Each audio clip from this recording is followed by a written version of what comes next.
సాధిస్తా సాధిస్తా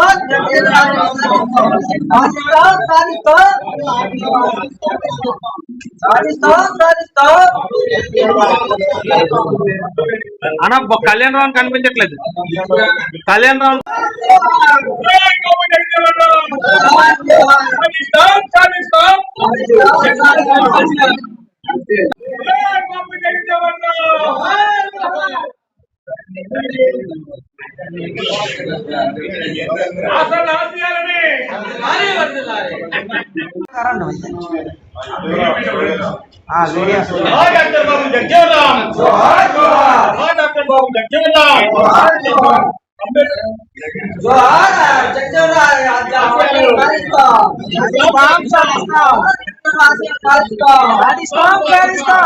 హృదయపూర్వక ధన్యవాదాలు తెలియజేసుకుంటూ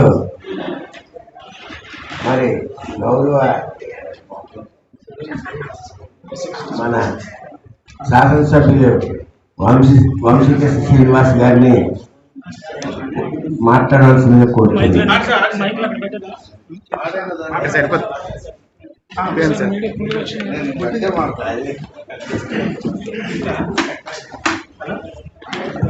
అందరికీ నమస్కారం. గౌరవ పెద్దల వేదిక మీద మా గొప్ప వెంకట గారు, అలాగే మా అంబేద్కర్ ప్రెసిడెంట్ సెక్రటరీకి, అలాగే మా లాయర్ గారికి, మా సంబంధించి, అలాగే ఇక్కడ ఉన్న మా సోదరులందరికీ ముందుగా నా హృదయపూర్వక ధన్యవాదాలు. బాబు జగజ్జీవనరావు యొక్క 39వ వర్ధంతి సందర్భంగా ఈ కార్యక్రమాన్ని ఇక్కడ ఏర్పాటు చేశారు. మరి ఆయన గురించి తెలియని వాళ్ళు ఎవరు లేరు.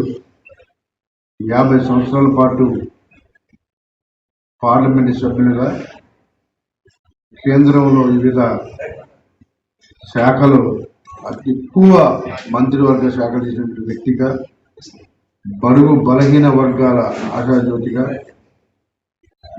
రక్షణ మంత్రిగా, లేబర్ మినిస్టర్గా ఎన్నో పదవులు, దాదాపు ఆయన 50 సంవత్సరాల పాటు మంత్రిగా కూడా ఉన్నట్టున్నారు. సో అలాంటి గొప్ప వ్యక్తి గురించి ఇవాళ మనందరం కూడా స్మరించుకుంటున్నాం. ఆయన ఒకసారి గుర్తు చేసుకుంటున్నాం. ఆయన ఆశయాల కోసం మనందరం కూడా పాటుపడాలి. ఎందుకంటే ఆ రోజుల్లో అంటరానితనం అత్యధికంగా ఉన్న రోజుల్లో ఆయన అన్ని సంవత్సరాల పాటు పార్లమెంటు సభ్యులుగా ఒక మంత్రిగా ఉన్నారంటే ఆయన యొక్క ప్రతిభల గురించి మనం గుర్తుపెట్టుకోవాలి. ఆయన ఈరోజు మన మధ్య లేకపోయినా కూడా మన కోసం ఆయన పోరాటం చేశారు. ఆ రోజుల్లో సమాజం ఇలా ఉండాలి, ప్రతి ఒక్కరూ ఈక్వల్గా బతకాలి, రిజర్వేషన్లని రాజ్యాంగాన్ని అమలుపరచాలి, ఖచ్చితంగా చేయాలి. ఇవాళ మనందరం కూడా ఆ రిజర్వేషన్లో చదువుకుని పొజిషన్కి వచ్చిన వాళ్ళ మన విషయంలో మనం గుర్తుపెట్టుకోవాలి. సో అలాంటి వ్యక్తిని ఇవాళ మనం గుర్తు చేసుకుని ఆయన ఆశయాలకు ఎంతో మనం కూడా భాగస్వామ్యం అయ్యే విధంగా ప్రతి ఒక్కరు కూడా ఉండాలని చెప్పి నేను కోరుకుంటున్నా. నేను ఆల్వేస్ మా సోదరులకు అండగా ఉండడంతో పాటు ఆయన ఆశయాల కోసం శక్తివంతులు లేకుండా పనిచేస్తానని చెప్పేసి తెలియజేసుకుంటూ మా అందరి డిమాండ్ అవుతుంది, ఆయనకు ఒక భారతరత్న ఇవ్వాలని చెప్పేసి ఒక డిమాండ్ ఉంది. ఆ దిశగా కూడా పెద్దలు గుర్తించాలని చెప్పేసి నేను మనస్ఫూర్తిగా కోరుకున్నా. ఈ కార్యక్రమాన్ని మా సోదరులందరికీ పేరు పేరు మనస్ఫూర్తిగా ధన్యవాదాలు. Thank you.